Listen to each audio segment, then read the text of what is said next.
The island of Saipan, 15th of July, 1944.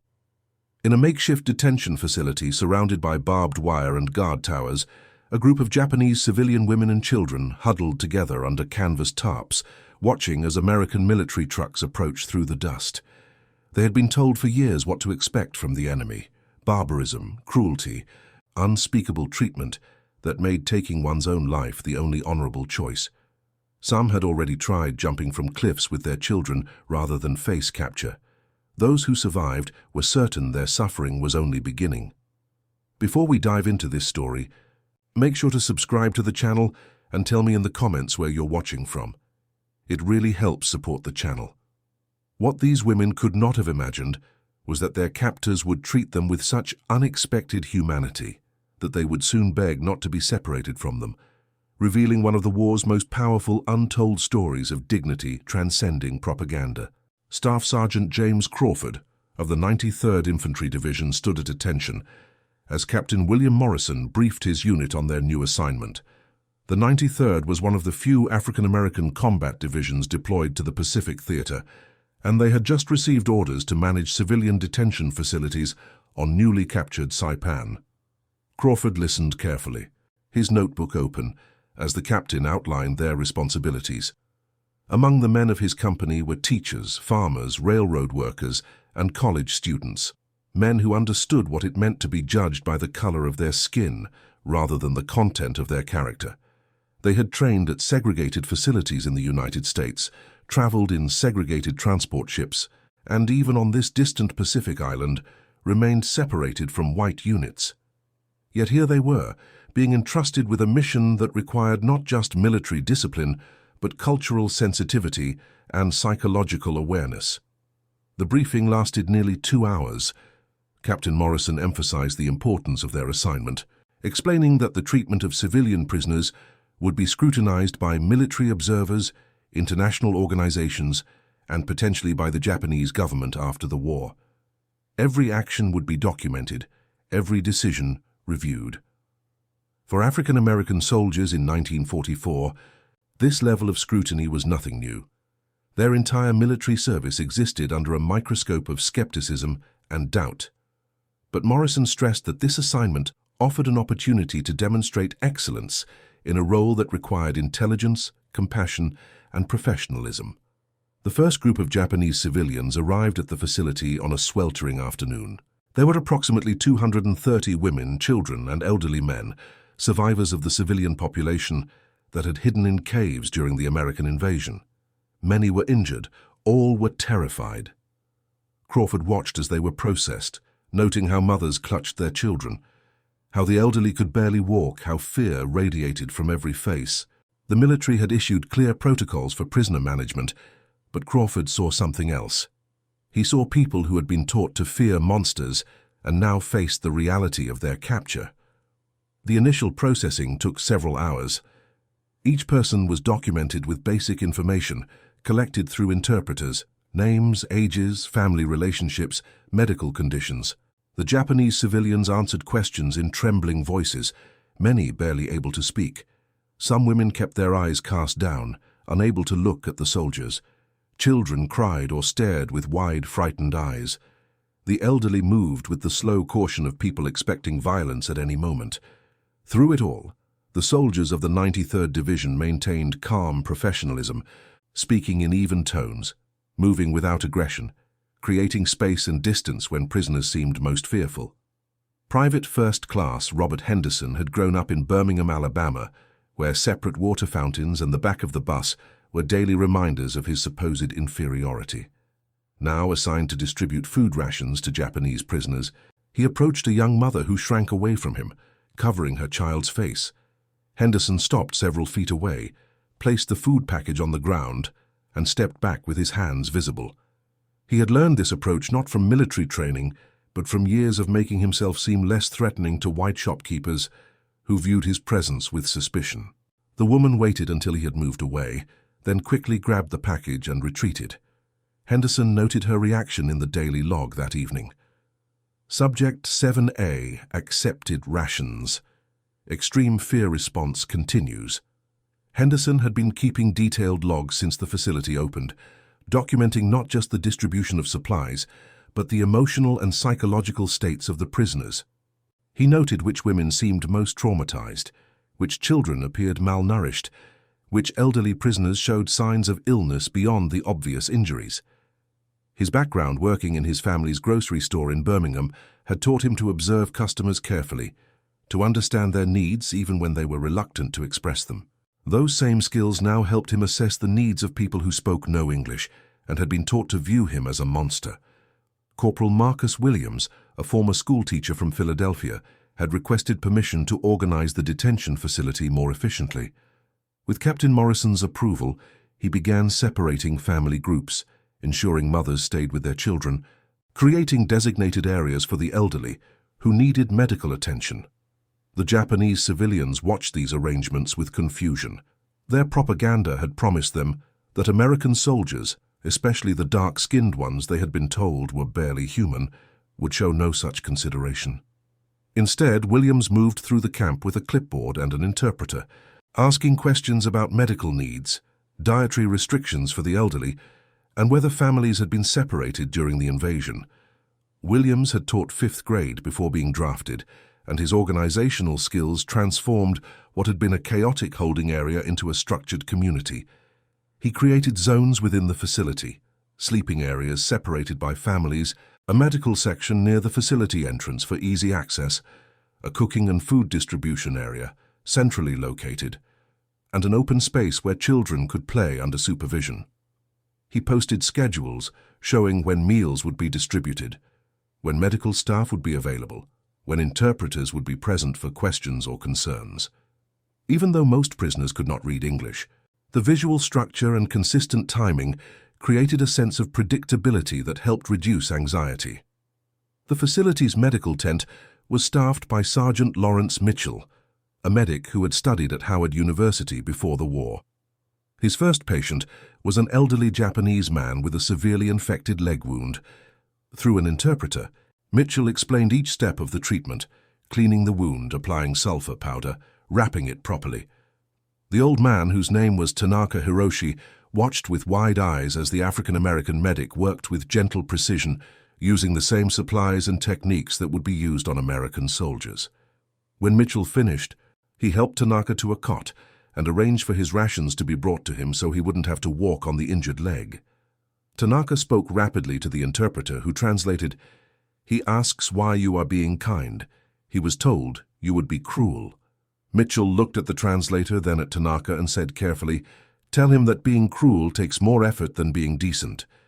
Tell him we're all just trying to get through this war and go home." The interpreter conveyed these words, and Tanaka's expression shifted from confusion to something approaching wonder. He spoke again, and the interpreter translated, "He says he has never met an American before today. He says his son told him Americans were demons, especially the dark-skinned ones. He says perhaps his son was wrong about many things." Mitchell continued his medical rounds throughout the day, treating infected wounds, examining malnourished children, providing medicine for fever and dysentery. He worked with the calm efficiency of someone who had learned to separate his emotions from his duties, but the interpreter noticed that he spoke gently to each patient, explaining what he was doing even when he wasn't sure they understood, treating them with a dignity that seemed to surprise them repeatedly. The first week at the facility established routines: morning roll call, distribution of rations 3 times daily, medical checks and organized recreation time for the children. The soldiers of the 93rd Division approached their duties with a professionalism that surprised the military observers who had initially questioned whether African-American troops could handle such responsibility. But for the soldiers themselves, there was an unspoken understanding of what this assignment meant. They were proving something, not to the Japanese prisoners, but to the military establishment that had segregated them, questioned their capabilities, and nearly kept them from combat roles entirely. Each morning began at 600 hours with a formation and briefing. Captain Morrison would review the previous day's reports, address any issues that had arisen, and outline the day's priorities. He emphasized consistency, the same standards, the same procedures, the same level of care every single day.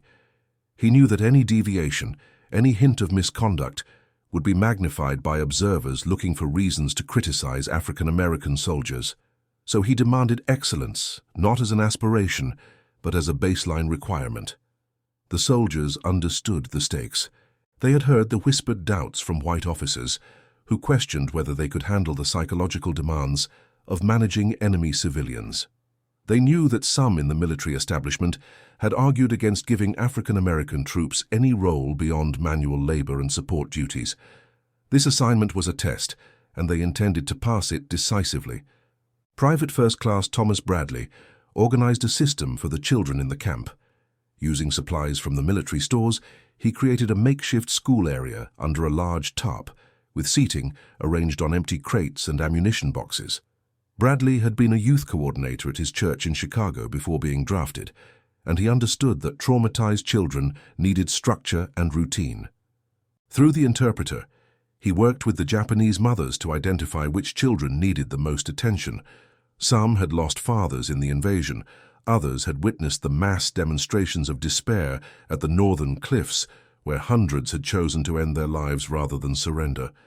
Bradley didn't speak Japanese, but he discovered that simple games needed no translation.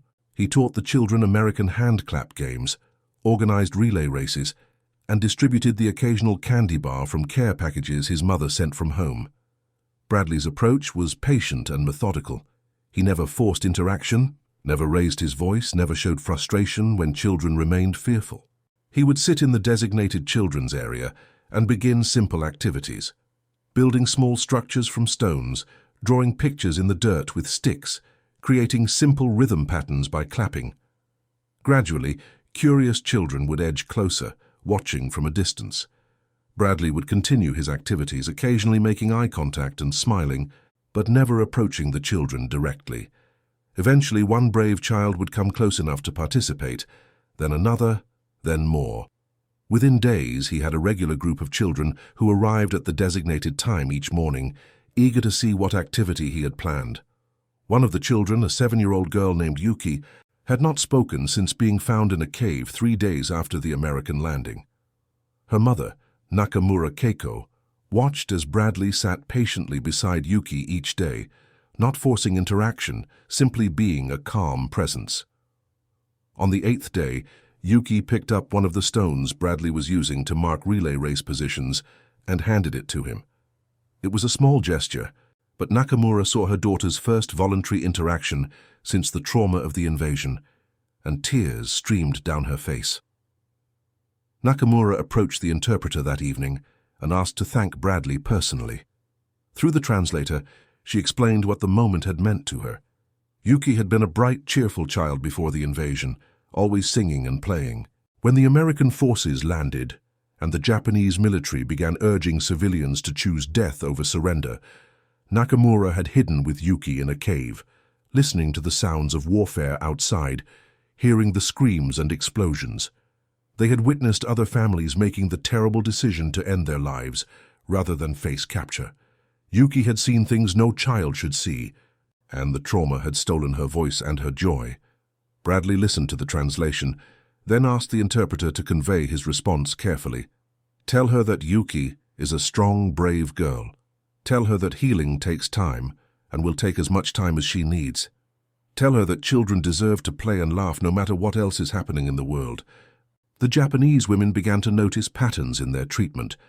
The African American soldiers maintained respectful distance, never entering the women's sleeping areas without announcement and a female interpreter present. Food rations were distributed fairly and consistently. Medical care was provided without hesitation. When supplies were limited, the soldiers often shared from their own rations rather than leave the prisoners hungry. These actions did not match anything the women had been taught about their enemies. The contrast between expectation and reality created cognitive dissonance that many of the women struggled to process. They had been raised in a society that emphasized Japanese racial superiority and had been taught that Americans, particularly those of African descent, were subhuman barbarians. The propaganda had been so pervasive and consistent that questioning it seemed impossible. Yet here was undeniable evidence that the propaganda was false, not just incomplete or exaggerated, but fundamentally, entirely false. Yamamoto Sachiko had been a teacher in Garapan before the American invasion. She had helped prepare her students for the expected brutality of capture, telling them to choose honor over surrender. Now, watching the reality of the detention facility, she struggled to reconcile her beliefs with her observations. She approached the interpreter one evening and asked to speak with Sergeant Crawford. Through the interpreter, she asked the question that had been troubling her. Why do you treat us with such care when your military leaders segregate you from white soldiers?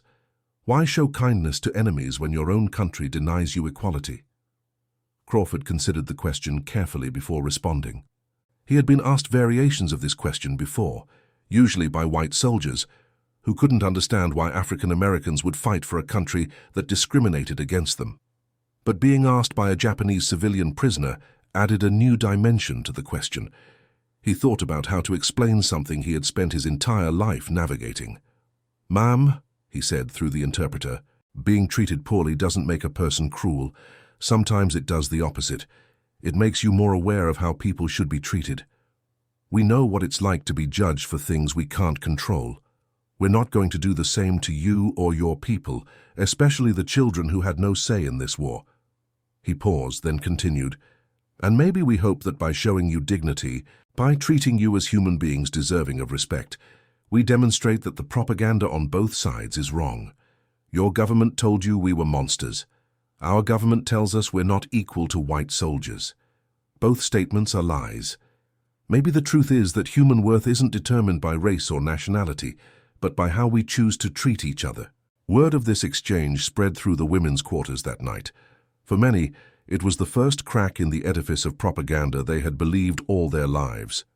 These soldiers, whom they had been taught to view as inferior even to other Americans, were showing them more humanity than some had experienced from their own military government, which had urged them to jump from cliffs rather than accept the supposed shame of surrender. The conversations continued over the following days. Through interpreters, the Japanese women began asking questions about America, about the soldiers' lives before the war, about the segregation that seemed to perplex them as much as it angered them. They learned that Crawford had been a postal worker in Detroit, that Williams had taught elementary school in Philadelphia, that Mitchell had been studying medicine at a prestigious university, that Bradley had organized youth programs at his church. These were educated, accomplished men who had been relegated to segregated units and initially assigned to support roles rather than combat duties. The women also learned about the soldiers' families. Henderson shared photos of his parents and siblings in Birmingham, explaining how his father worked at a steel mill and his mother took in laundry to help support the family. Mitchell talked about his younger sister, who was studying to be a teacher, following in their mother's footsteps. Bradley described his grandmother, who had been born into slavery and lived to see her grandson serve in the military, even though that military service came with segregation and discrimination. These personal details humanized the soldiers in ways that broke down the remaining barriers of propaganda. The Japanese women realized they were not being guarded by faceless enemies or racial inferiors, but by men with families, dreams, education, and dignity, men who had been denied full equality in their own country, yet chose to extend dignity to their wartime enemies. The second week brought changes to the facility.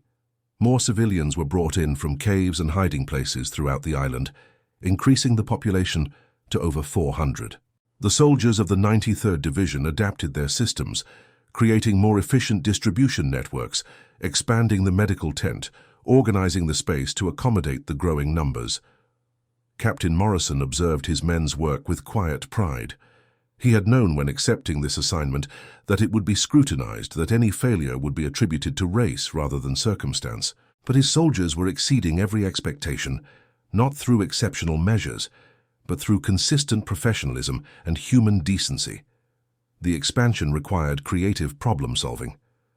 Williams redesigned the facility layout 3 times to accommodate the growing population while maintaining the family groupings and functional zones that had created stability. Henderson developed a more sophisticated inventory system to track supplies and ensure fair distribution. Mitchell trained several of the healthier prisoners to assist with basic medical care under his supervision, creating a rudimentary medical team. Bradley expanded the children's program, recruiting some of the older children to help organize activities for the younger ones. During the third week, a group of white officers from a different division arrived to inspect the facility. They walked through the camp with barely concealed skepticism, questioning Crawford and Williams about their procedures, examining the medical records kept by Sergeant Mitchell, observing the children's activities organized by Private Bradley. The Japanese women watched this inspection with growing anxiety. They had learned enough English to understand that these new officers seemed displeased with how well the facility was being run. Through the interpreters, whispered questions circulated. Were the African-American soldiers going to be replaced? Would new guards treat them differently? The inspection team spent an entire day at the facility, reviewing every aspect of its operation. They examined food storage and distribution records, interviewed several prisoners through interpreters, observed medical procedures, and tested the soldiers' knowledge of protocols and regulations. The lead inspector, Colonel Patterson, asked pointed questions designed to find flaws or shortcuts. He seemed particularly interested in understanding how the soldiers maintained discipline and order without apparent coercion. The inspection concluded with a brief meeting in Captain Morrison's tent.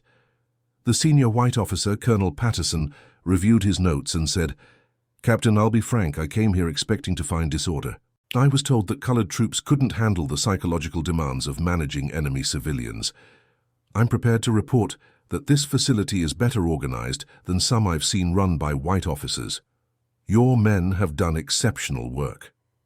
Patterson continued, "I've inspected detention facilities across the Pacific Theater. Most maintain adequate standards. Prisoners are fed, basic medical care is provided, security is maintained. But this facility goes beyond adequate. The organizational systems are sophisticated. The medical records are meticulous. The psychological attention to prisoner welfare demonstrates genuine understanding of trauma and displacement. Frankly, Captain, this is a model facility, and I'll be recommending that other units study your procedures." Morrison maintained his composure, though the implications stung. That success by African-American soldiers was surprising rather than expected. He simply replied, "Thank you, Colonel. My men understand their duty." After the officers departed, Morrison gathered his senior sergeants. He shared the colonel's comments, then added his own observation. "They came here expecting us to fail. Every day we succeed is a challenge to their assumptions. Remember that. This work matters beyond this island." Crawford spoke up. "Sir, with respect, we're not doing this to prove anything to them. We're doing it because it's the right way to treat people." Morrison nodded. "I know that, Sergeant, but the reality is that everything we do here will be judged not just on its own merits, but as evidence of whether colored soldiers deserve respect and opportunity. Fair or not, that's the situation we're in. So we continue to do the right thing, and in doing so, we make it harder for them to justify treating us as lesser." But the real impact of the 93rd Division service was becoming evident not in military reports, but in the changing attitudes of the Japanese civilians. Nakamura Keiko, whose daughter Yuki had slowly begun speaking again under Bradley's patient attention, asked through the interpreter if she could thank the soldiers personally. A small gathering was arranged, with Morrison present as the official representative. Through the interpreter, Nakamura spoke in formal Japanese, then waited for the translation. "I was told that American soldiers would be monsters," the interpreter conveyed. "I was told that the dark-skinned ones were the most dangerous, barely human. I believed these lies so completely that I prepared to take my daughter's life rather than see her captured. But you saved her not just from starvation and injury, but from the darkness that had taken her voice. You gave her reason to trust again. I do not understand your country that segregates you, that treats you as lesser. But I understand that you are better men than we were told existed in all of America." The words hung in the humid air. Several of the soldiers shifted uncomfortably. Praise from a former enemy for humanity that their own country often denied them carried a bitter irony. But Bradley stepped forward and through the interpreter responded directly to Nakamura. "Ma'am, we're glad your daughter is feeling better. Every child deserves to feel safe. That's not about race or nationality. That's just about being decent human beings." Nakamura bowed deeply, then spoke again through the interpreter. "You have taught me that everything I believed about human worth was false.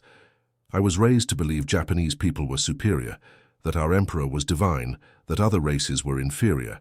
Then I was told to choose death rather than surrender to you. But you have shown me more humanity than my own government did. You have cared for my daughter when you could have ignored her suffering. You have treated us with dignity when you could have treated us with contempt. This has forced me to question everything I was taught. If you can be kind to enemies despite being treated poorly in your own country, then perhaps human worth is not determined by nation or race, but by character and choice." By the fourth week, the dynamics of the facility had shifted fundamentally. The Japanese women no longer shrank away when soldiers approached. Children ran to greet Private Bradley each morning, eager to participate in the day's activities. Elderly prisoners conversed through interpreters with the medics, discussing not just medical care but sharing stories of their lives before the war. Yamamoto Sachiko, the former teacher, had begun helping organize educational activities for the children, working alongside Bradley to create structure and normalcy in the chaos of displacement. The educational program evolved into something more sophisticated than simple games and activities. Yamamoto and Bradley developed a daily schedule that included structured learning time, physical activity, creative play, and quiet rest periods. The Japanese children began learning basic English words and phrases, while Bradley picked up some Japanese terms. Yamamoto taught traditional Japanese stories and songs, preserving cultural connections for children separated from their homes and communities. The program became so successful that military observers began documenting it as a potential model for other detention facilities. Then came the announcement that changed everything. The military was reorganizing detention facilities across Saipan. The 93rd Division was being redeployed to other duties. A new unit, a White Infantry Division, would be taking over management of this particular facility. The transition would occur in 72 hours. The decision came from higher command levels and was based on strategic military needs rather than any dissatisfaction with the 93rd Division's performance. In fact, the official orders commended the division for exceptional service and cited their management of the detention facility as exemplary. But military logistics required the 93rd to deploy elsewhere, and another unit was available to assume responsibility for the prisoners. When the interpreters shared this information with the Japanese civilians, the reaction was immediate and unexpected. The women gathered in urgent consultation, speaking rapidly in Japanese, their voices rising with agitation. Within an hour, Yamamoto Sachiko approached the guard post and asked to speak with Captain Morrison immediately. It was urgent, she insisted through the interpreter. It involved all the women in the facility. Morrison arrived at the meeting area to find virtually every adult woman in the camp assembled. Through the interpreter, Yamamoto spoke as their representative. What she said would later be documented in Morrison's official report and would become one of the most remarkable moments of the Pacific War.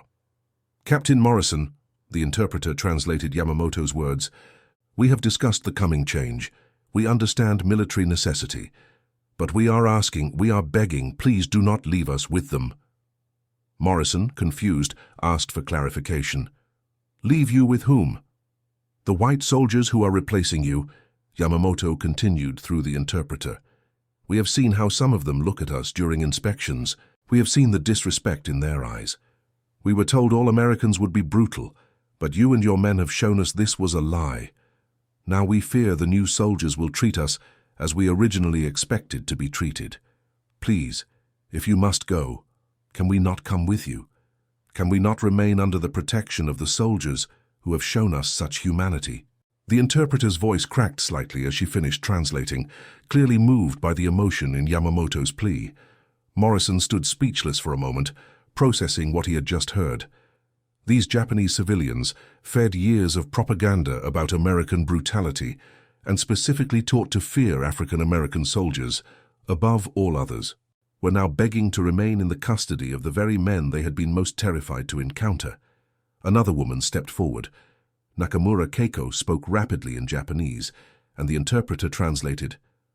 "During the inspections, we heard some of the white officers speak about us with contempt.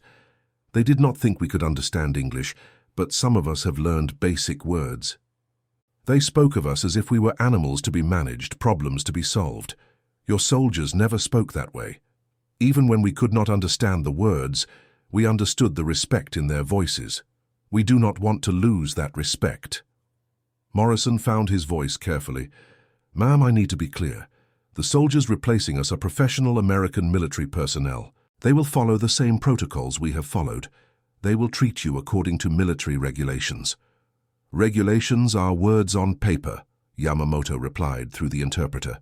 "Your men treated us with kindness that went beyond regulations. They treated us as human beings. We are terrified to lose that." Morrison promised to convey their concerns to his superiors and requested an emergency meeting with the base command. That evening, he sat in the command tent with Colonel Patterson and 2 other senior officers, presenting a situation none of them had anticipated. "Let me understand this clearly," Colonel Patterson said, reviewing Morrison's written report. "The Japanese prisoners are requesting to remain under the supervision of colored troops, rather than be transferred to white soldiers." "That's correct, sir," Morrison confirmed. "The women have expressed significant anxiety about the transition. They feel safe with my men and fear changes to their treatment."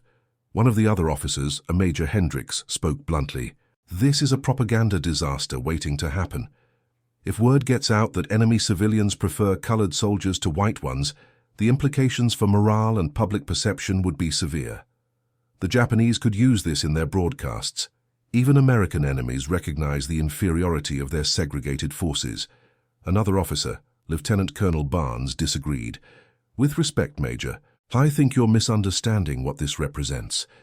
These civilians were fed Japanese propaganda about American racial attitudes and treatment of prisoners. They expected the worst from colored soldiers specifically. The fact that they now trust these men demonstrates the complete failure of Japanese propaganda. That's a positive outcome, not a disaster." Colonel Patterson held up a hand. "Gentlemen, let's focus on the practical situation. Captain Morrison, is there any military necessity preventing your unit from continuing to manage this facility?" Morrison considered carefully before responding. "Sir, my division is scheduled for redeployment to support operations on Tinian. However, the specific timing was listed as flexible pending current assignment completion.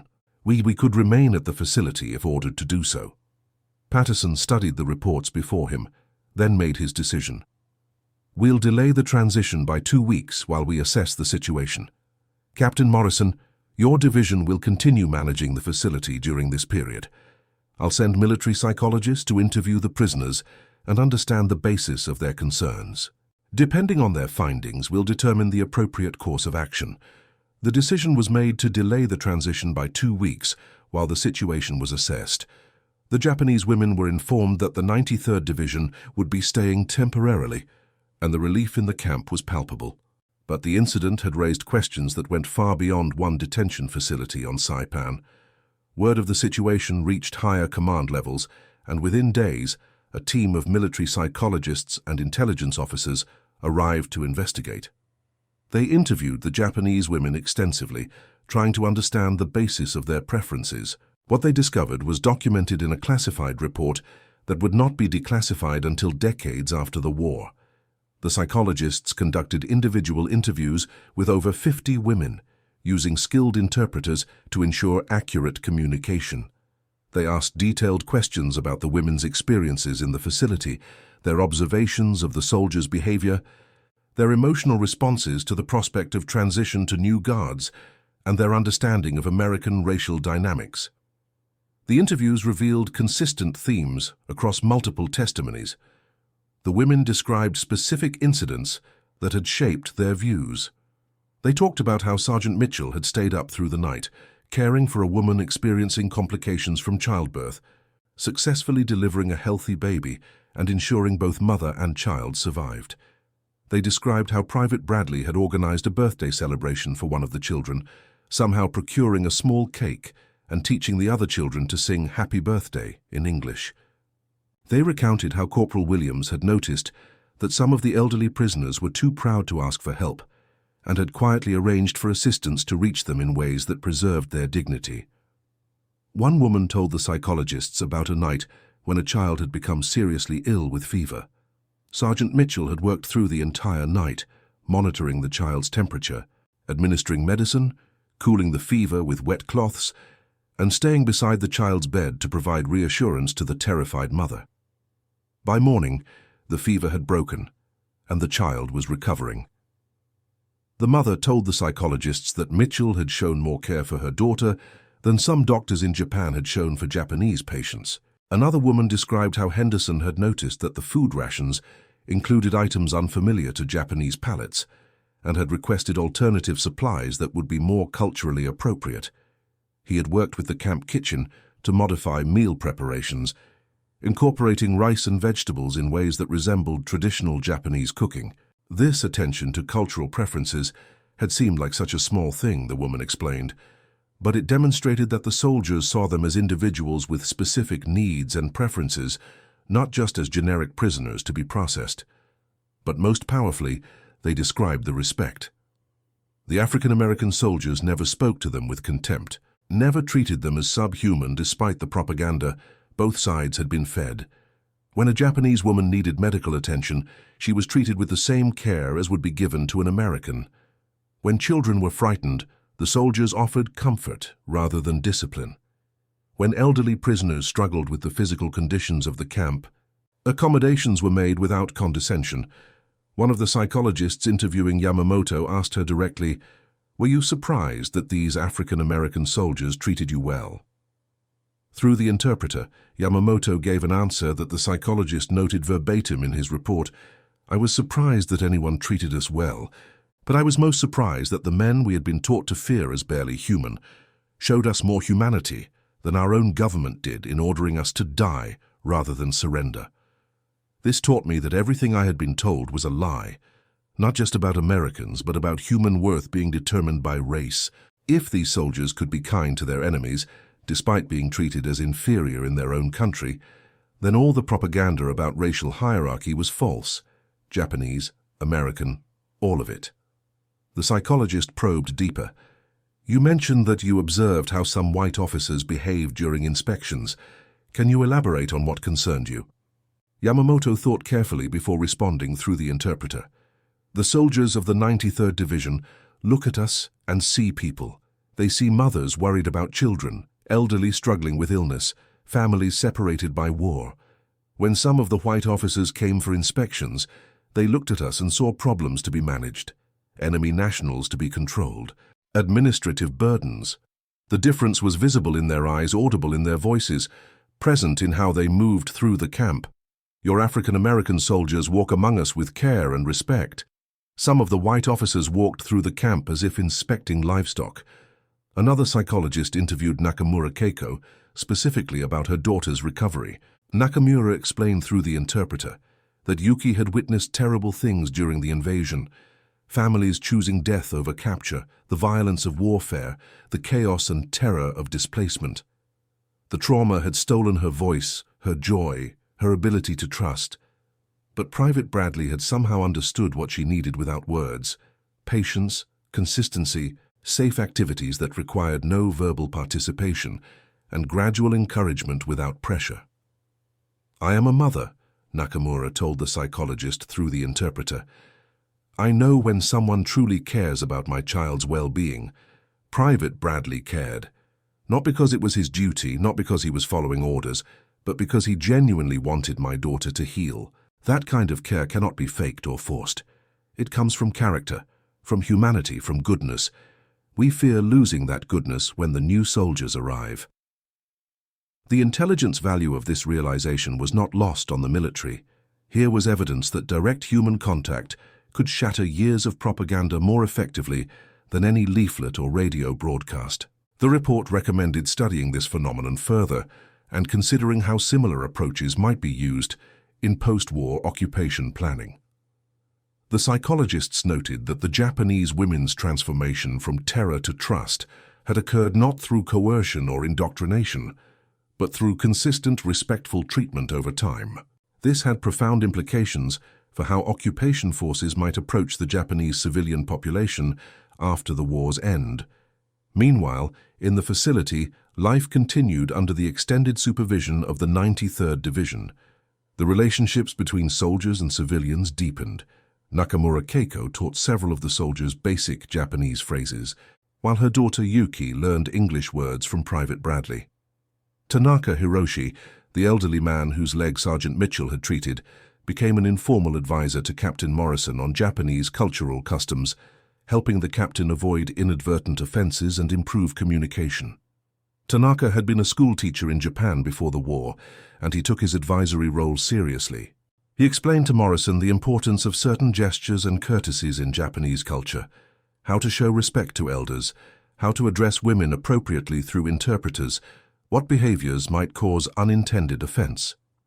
Morrison incorporated these lessons into training for his soldiers, improving their ability to manage the facility in culturally sensitive ways. One afternoon, a group of Japanese women approached Corporal Williams with a request. They wanted to create a small garden in an unused corner of the facility. Williams, recognizing the therapeutic value of the project, approved it and even requisitioned tools from the military supplies.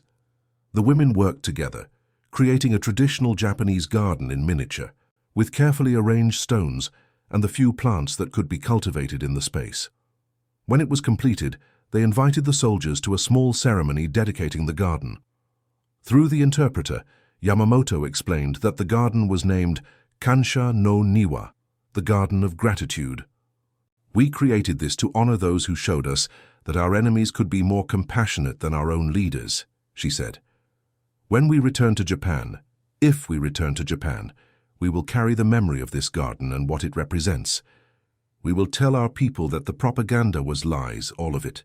We will tell them about the soldiers who treated us with dignity when they could have chosen cruelty. The garden became a focal point of the facility, a place where women would sit in the evenings, talking quietly among themselves or simply enjoying the small piece of beauty they had created. Soldiers walking past would often stop to admire the careful arrangement of stones and plants, recognizing the skill and cultural knowledge that had shaped the design. It became a symbol of something larger, the possibility of finding common ground, even across the deepest divides of war and propaganda. The second transition date approached. This time the handover had been carefully planned. Members of the incoming unit had been spending time at the facility for over a week, observing the procedures, being introduced to the prisoners, learning the systems that the 93rd Division had established. The military psychologists had briefed the incoming white officers and soldiers on the importance of maintaining the standards that had been set, emphasizing that any significant change in treatment could have strategic implications for post-war occupation planning. The Japanese women remained anxious, but the gradual transition helped ease some of their fears. The incoming soldiers, aware of the unusual situation and the scrutiny it had generated, made conscious efforts to demonstrate professionalism and respect. Some of the white soldiers privately admitted to their officers that they found the situation uncomfortable. Being told they needed to match the standards set by African American troops challenged their assumptions about military competence and racial hierarchy. But orders were orders, and the facility continued to operate smoothly. On the final day before the 93rd Division's departure, Captain Morrison assembled his men for a final formation in the facility. The Japanese civilians, without prompting, gathered to watch. As Morrison addressed his soldiers, thanking them for their exemplary service and noting that their work had exceeded all expectations and would serve as a model for other facilities, several of the Japanese women began to cry quietly. When the formation was dismissed, the women approached with small gifts they had made, origami figures folded from scraps of paper, simple bracelets woven from thread, drawings made by the children. Private Bradley found himself surrounded by children, all clamoring to hug him goodbye. Yuki, the girl who had not spoken for weeks after her capture, looked up at him with tears streaming down her face and said in careful English, "Thank you, Mr. Bradley, you make me not scared." Bradley knelt down to her level and replied gently, "You were always brave, Yuki. You just needed time to remember that. Keep being brave, okay?" Yuki nodded and hugged him tightly. Her mother, Nakamura Keiko, stood nearby crying, overwhelmed by the moment and what it represented. Her daughter, who had lost her voice and her trust, now saying goodbye to the man who had helped her find both again. Sergeant Mitchell was approached by Tanaka Hiroshi, who bowed formally and spoke in Japanese. The interpreter translated, "You have shown me that a man's worth is not in his race or his nationality, but in his actions and his heart. I was taught to believe in Japanese superiority my entire life. You have proven this belief was founded on lies. I am grateful for the lesson, though I am ashamed it took a war for me to learn it." Mitchell bowed in return, having learned the gesture of respect from Tanaka himself. Through the interpreter, he responded, "Mr. Tanaka, you taught me something too. You taught me that people can change their minds when confronted with truth, that years of propaganda can be overcome by weeks of genuine human interaction. That gives me hope for what's possible after this war ends." Yamamoto Sachiko presented Captain Morrison with a letter, carefully written in English with the help of the interpreter. It read, "Captain Morrison and the soldiers of the 93rd Division, we came to this facility expecting to encounter the monsters of our propaganda. Instead, we met men who showed us the meaning of true humanity. You fed us when you could have given us minimum rations. You cared for our sick and elderly with the same attention you would give your own people. You played with our children and helped them remember how to smile. You treated us with dignity when your own country denies you that same dignity. We understand now that we were taught lies about you, about ourselves, about what determines a person's worth. We will carry the truth of your kindness for the rest of our lives. We will teach our children and grandchildren that hatred is learned and can be unlearned, that propaganda cannot withstand the power of direct human kindness. We pray that your country will someday treat you with the same respect and equality that you showed to your enemies. If America can learn to value you as we have learned to value you, it will become the great nation it claims to be. With profound gratitude, the women of Detention Facility 7. Morrison read the letter aloud to his assembled soldiers, his voice steady despite the emotion of the moment. When he finished, there was silence. These men, who had endured segregation, discrimination, and doubt throughout their military service, had just received recognition of their humanity from the people they had been fighting against. The irony was not lost on anyone present. Crawford spoke quietly. "Sir, do you think anyone back home will believe this happened?" Morrison folded the letter carefully. "I don't know, Sergeant, but we'll tell them anyway. We'll tell them that we did our duty with honor, that we treated people with dignity, and that it mattered. Whether they believe it or not, we'll know the truth." The 93rd Division departed the next morning. As their trucks pulled away from the facility, the Japanese women and children stood at the fence waving goodbye. Some were crying openly. The soldiers waved back, maintaining their military bearing until the facility was out of sight. The incoming unit took over operations smoothly, following the procedures the 93rd had established. To their credit, the white soldiers maintained the high standards of care, proving Captain Morrison's assurance that they would follow proper protocols. But the bond that had formed between the Japanese civilians and the African-American soldiers who had first cared for them remained unique, a connection forged in the unexpected intersection of racial prejudice, wartime propaganda, and simple human decency. News of the incident spread quietly through military channels. The official reports were carefully worded to avoid inflammatory implications. But the story became known among soldiers and officers throughout the Pacific Theater. For African-American servicemen especially, it became a source of pride, evidence that their humanity and professionalism could overcome even the most extreme propaganda, and a pointed reminder that they often received better recognition from former enemies than from their own segregated society. After the war, several of the Japanese women who had been in Detention Facility 7 were interviewed by researchers studying the American occupation of Japan. Yamamoto Sachiko became a teacher again in post-war Tokyo, and she incorporated lessons about racial equality and the dangers of propaganda into her curriculum. When asked about her time in American custody, she always mentioned the soldiers of the 93rd Division. "They taught me that everything my government had told me about racial hierarchy was false," she would say. If the Americans we were taught to fear as inferior could show such superior character, then the entire premise of racial supremacy, whether Japanese or otherwise, was built on lies. That lesson, learned in a detention facility on Saipan, changed how I understood the world. Yamamoto wrote extensively about her experiences, publishing articles in Japanese education journals about the importance of questioning propaganda and recognizing common humanity across national and racial boundaries. She argued that Japan's post-war education system needed to emphasize critical thinking and international understanding, rather than nationalist ideology. Her writings influenced educational reforms in post-war Japan, though she always maintained that her most important lesson had come not from books or training, but from direct experience with the American soldiers who had guarded her during the war. Nakamura Keiko and her daughter Yuki returned to Japan in 1946. Yuki, who had recovered from her trauma with the help of Private Bradley's patient kindness, grew up to become a social worker, specializing in helping children cope with displacement and trauma.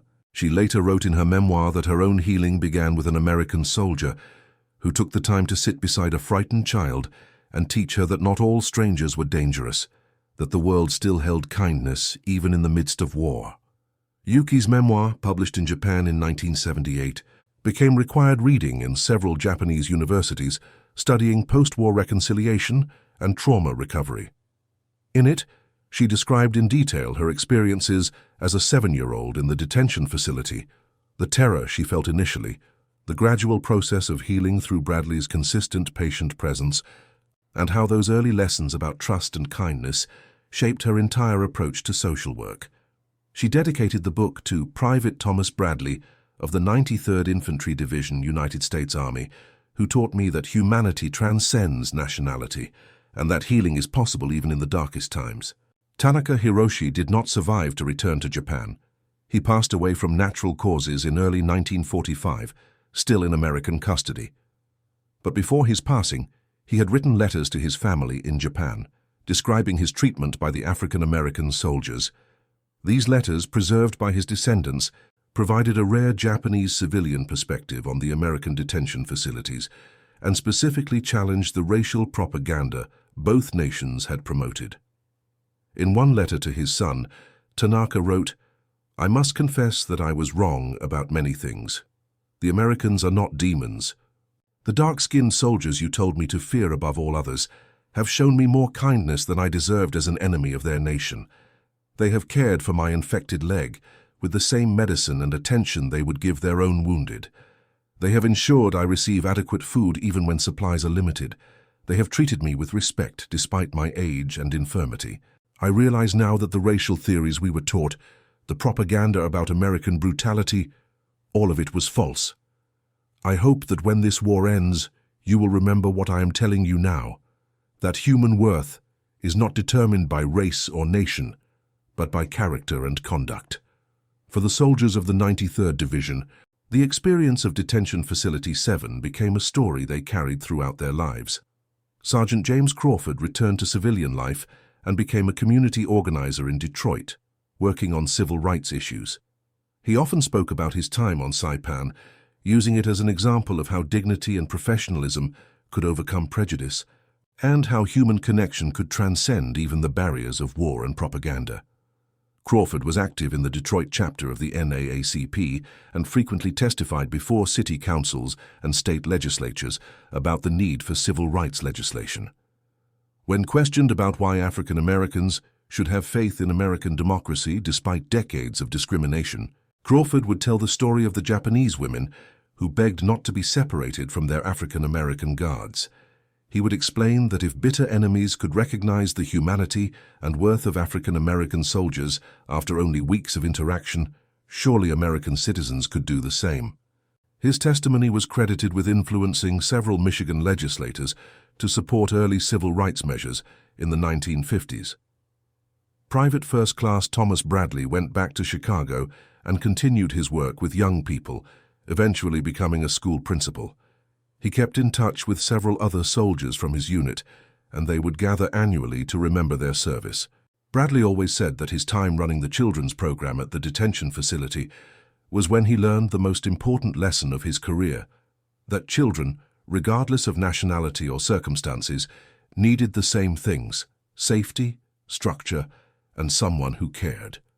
As principal of a predominantly African-American elementary school in Chicago, Bradley implemented programs based on what he had learned on Saipan. He created safe spaces for traumatized children, developed structured activities that built confidence and trust, and trained his teachers to recognize and respond to signs of emotional distress. His school became known for its success with children from difficult circumstances, and educators from across the country visited to study his methods. Bradley never took personal credit, always saying he had learned everything important from watching scared Japanese children slowly learn to trust again. Sergeant Lawrence Mitchell used his military medical training to attend medical school after the war, becoming one of the few African-American doctors in his region of North Carolina. He often told the story of Tanaka Hiroshi to his students, emphasizing that medical care should be provided with equal compassion regardless of a patient's background, and that sometimes the act of caring itself could be as healing as the medicine administered. Mitchell opened a practice that served both white and African-American patients at a time when most Southern medical facilities were strictly segregated. He faced opposition from some white doctors who objected to his integrated practice, but Mitchell maintained that medical ethics required treating all patients with equal care regardless of race. He would tell objectors about treating Japanese enemy civilians during the war with the same care he would give Americans, and ask how he could possibly provide less care to American citizens regardless of their race. His integrated practice became a model that influenced other African-American doctors in the South to challenge segregated medical care. Corporal Marcus Williams became an educator and later an educational administrator, working to improve schools in underserved communities. He drew on his experience organizing the detention facility to develop systems that met people's needs with dignity and respect. And he never forgot the lesson that good organization combined with genuine care could create environments where people could heal and thrive, even in difficult circumstances. Williams eventually became superintendent of schools in a major Pennsylvania city, where he implemented comprehensive reforms that improved educational outcomes for minority students. His organizational philosophy emphasized dignity, cultural sensitivity, and meeting students' individual needs, all principles he had first applied in organizing the detention facility on Saipan. When asked about his approach to education reform, Williams would say, "I learned in the Pacific that people respond to being treated with dignity and having their needs genuinely met. That principle works whether you're managing a detention facility or running a school system." Captain William Morrison remained in the military after the war, eventually achieving the rank of colonel. He became an advocate for military integration, and when President Truman issued the executive order desegregating the armed forces in 1948, Morrison was among those who helped implement the policy. He frequently cited his experience commanding the 93rd Division on Saipan as evidence that integrated forces could not only function, but excel. Morrison testified before congressional committees considering military integration, providing detailed documentation of his unit's performance managing the detention facility. He presented the letter from the Japanese women as evidence that African-American soldiers could perform complex, sensitive duties with exceptional professionalism. His testimony was particularly influential because he could speak not just to theoretical capabilities, but to documented results. A detention facility so well managed that enemy civilians preferred their African-American guards to white replacements. The letter written by the Japanese women remained in Morrison's personal files throughout his life. After his death in 1983, his family donated his papers to a military archive, and the letter was discovered by researchers studying the African-American experience in World War II. It has since been displayed in museums dedicated to military history and civil rights, a testament to an unexpected moment when former enemies recognized the humanity that a segregated society denied. The letter has been exhibited at the National Museum of African American History and Culture in Washington, the National World War II Museum in New Orleans, and various civil rights museums across the United States. Scholars studying the letter note its unusual nature. It represents one of the few documented instances where prisoners of war or detained civilians explicitly requested to remain with specific guards, and the only known case where this preference was based on racial identity in favor of minority soldiers over majority soldiers. The story of Detention Facility 7 on Saipan represents one of the war's most profound ironies.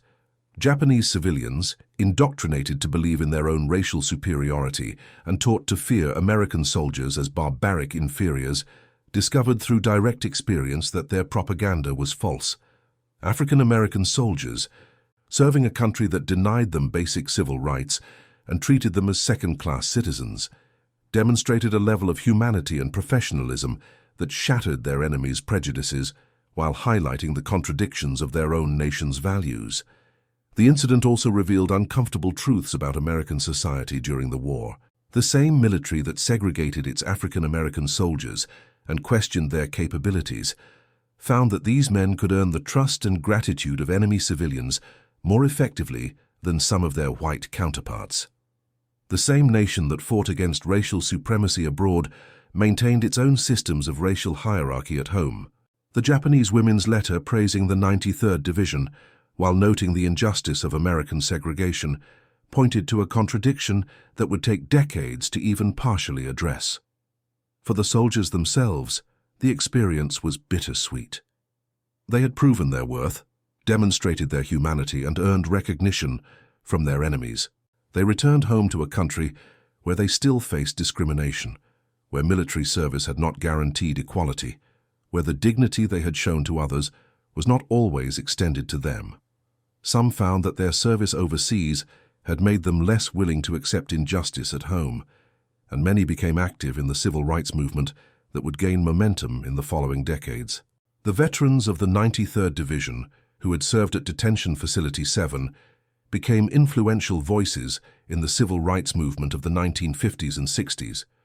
They brought with them not just the moral authority of military service, but a powerful story that challenged racial assumptions. When segregationists argued that African Americans were not ready for equality, these veterans could point to their successful management of enemy civilians in a complex, sensitive situation. When integration opponents claimed that white Americans would never accept African American authority, these veterans could tell of Japanese civilians who had overcome even more extreme prejudices through direct positive experience. The Japanese civilians who had been detained in Facility 7 carried their own lessons forward. They had learned that propaganda, no matter how pervasive or convincing, could be false. They had discovered that racial hierarchy, whether promoted by their own government or others, was a constructed lie rather than a natural truth. They had experienced the power of human kindness to transcend national and racial boundaries, and many became advocates for peace and reconciliation in post-war Japan. In post-war Japan, several of the women from Facility 7 became involved in peace education initiatives. They spoke at schools and community organizations about their experiences, challenging the nationalist narratives that had led Japan into war. They emphasized that the propaganda they had believed about Americans had been completely false, and used this as a cautionary tale about the dangers of uncritical acceptance of government narratives. Their testimony was particularly valuable because it came from direct personal experience rather than theoretical arguments. The garden created by the women, Kansha no Niwa, the Garden of Gratitude, did not survive beyond the war.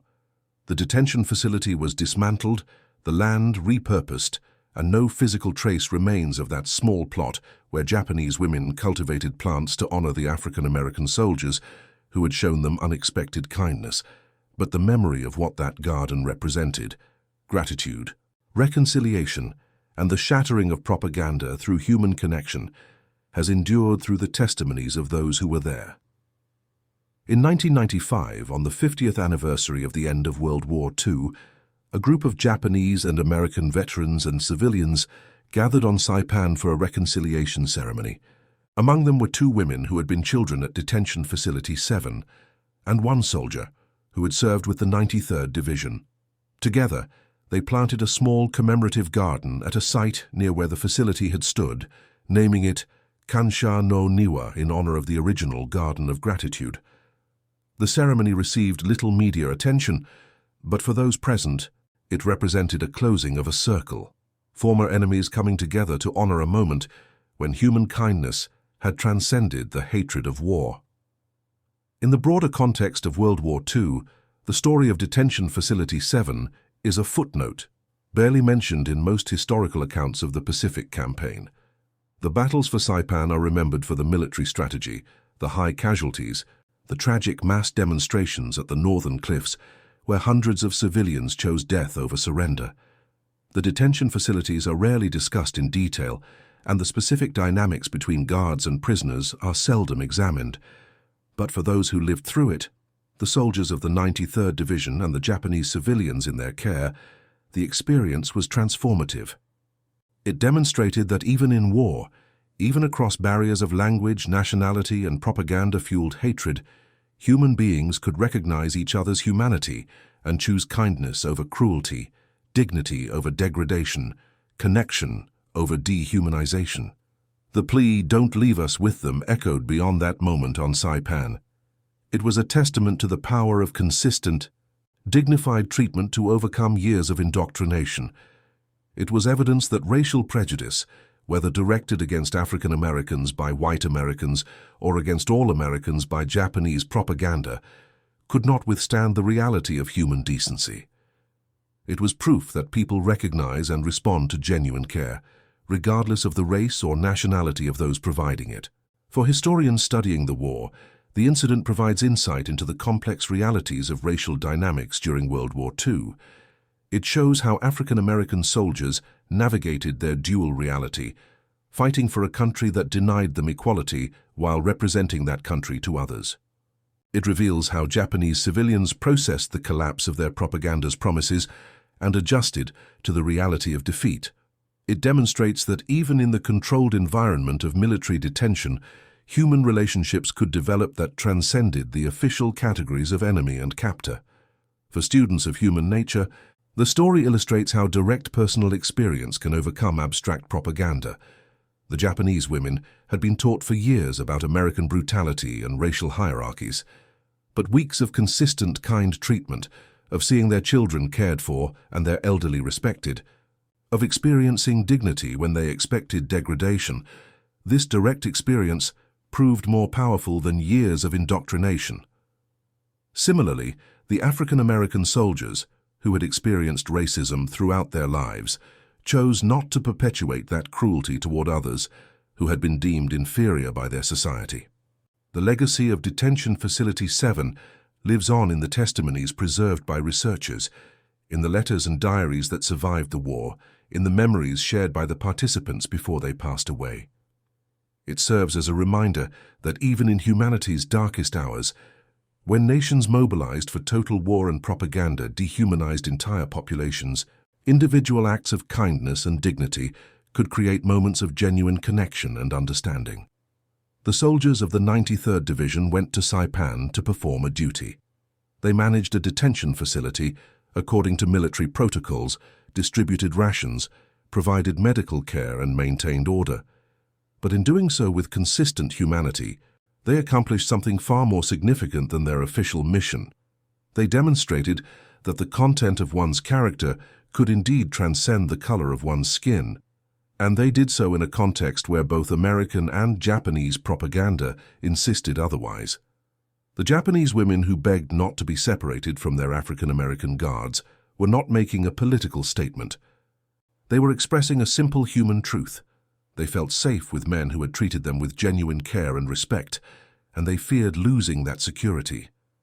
But in expressing that truth, they inadvertently challenged the racial assumptions of both their own society and their captors' society, revealing the fundamental bankruptcy of racial hierarchy in any form. This story from Saipan did not change the course of the war or immediately alter racial policies.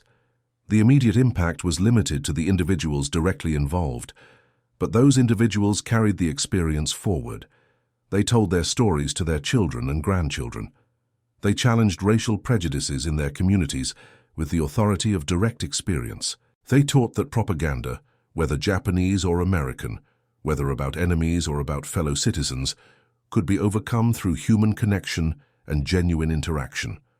And in doing so, they contributed to the slow, difficult work of dismantling the racial hierarchies that had shaped their world. The plea, "Don't leave us with them," became a testament to the possibility of connection across the deepest divides, evidence that human beings can recognize and respond to genuine care regardless of the prejudices they have been taught. And that concludes our story. If you made it this far, please share your thoughts in the comments. What part of this historical account surprised you most? Don't forget to subscribe for more untold stories from World War II, and check out the video on screen for another incredible tale from history. Until next time.